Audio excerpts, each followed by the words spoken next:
नमस्कार प्यारे दोस्तों, मेरे चैनल में आपका स्वागत है। आज हम पढ़ेंगे गुप्त साम्राज्य का इतिहास।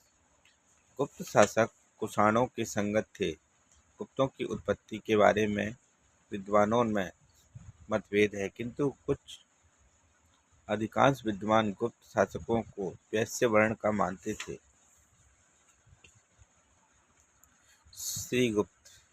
श्रीगुप्त को गुप्त साम्राज्य का संस्थापक माना जाता है। इसने केवल महाराजा की उपाधि ली थी।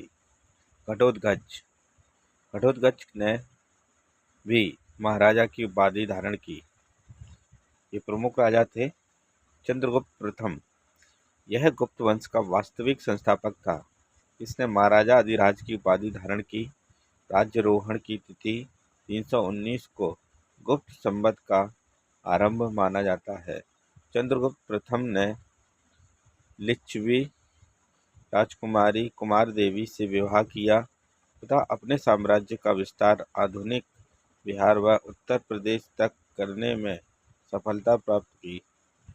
चंद्रगुप्त प्रथम ने सर्वप्रथम सोने के सिक्के जारी किए, जिन्हें राजा रानी या विवाह प्रकार के सिक्के कहा जाता है। आइए अब आगे की ओर चलते हैं। अब पढ़ते हैं हम समुद्रगुप्त के बारे में। तो चौथे राजा थे गुप्त वंश के। चंद्रगुप्त प्रथम के उपरांत समुद्रगुप्त शासक बना। समुद्रगुप्त के कुछ सिक्के पर कांच का नाम उत्कीर्ण है। कुछ विद्वान कांच को समुद्रगुप्त का भाई जबकि कुछ इसे समुद्रगुप्त का ही दूसरा नाम मानते हैं। उसके विजयों के बारे में जानकारी प्रमुख स्रोत हरिसेन द्वारा संस्कृत भाषा व चंपू शैली में रचित प्रयाग प्रारंभ लेख है। इससे निम्नलिखित राज्यों पर विजय का पता चलता है।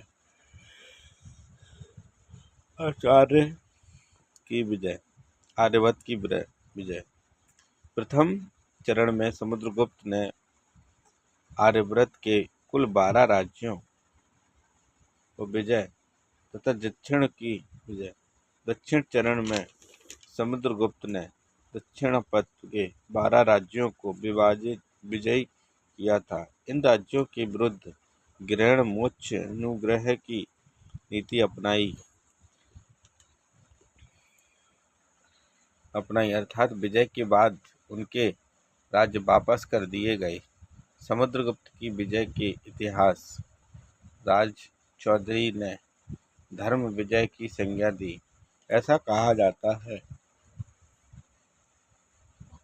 कि समुद्रगुप्त का घोड़ा 3 समुद्रों का पानी पीता था।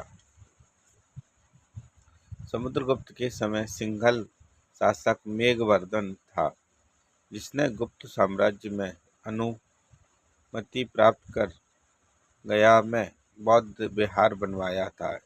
इतिहासकार विंसेंट स्मिथ ने समुद्रगुप्त को भारत का नेपोलियन कहा है। समुद्रगुप्त सिक्के ऐसे प्राप्त हुए हैं जिन पर उसे बीड़ा बजाते हुए दिखाया गया है। समुद्रगुप्त ने कविराज की उपाधि धारण की। उसके दरबार में प्रसिद्ध बौद्ध विद्वान वसुबंधु रहते थे। चंद्रगुप्त द्वितीय को ही विक्रमादित्य कहा जाता है। अन्य नाम देवगुप्त, देवराज, देवश्री, विक्रमादित्य, शक, अरि, शकों को मारने वाला। चंद्रगुप्त द्वितीय की माता का नाम दैत्य देवी था। इनका काल गुप्त काल को स्वर्ण काल माना जाता था। रामगुप्त। विशाखदत्त कृत देवी चंद्रगुप्तम नामक नाटक में चंद्रगुप्त विक्रमादित्य से पूर्व रामगुप्त शासक के रूप में वर्णन किया गया है। अनुसार शकों के आक्रमणों के कारण रामगुप्त ने अपनी पत्नी ध्रुव देवी का वेश बनकर सरकार की हत्या कर दी। चंद्रगुप्त द्वितीय ने रामगुप्त की हत्या कर ध्रुव देवी से विवाह कर लिया। रामगुप्त के सिक्के विदिशा व उदयगिरि से भी प्राप्त हुए हैं। इन सब प्रमाणों के आधार पर रामगुप्त की ऐतिहासिकता स्वीकार की जाती है।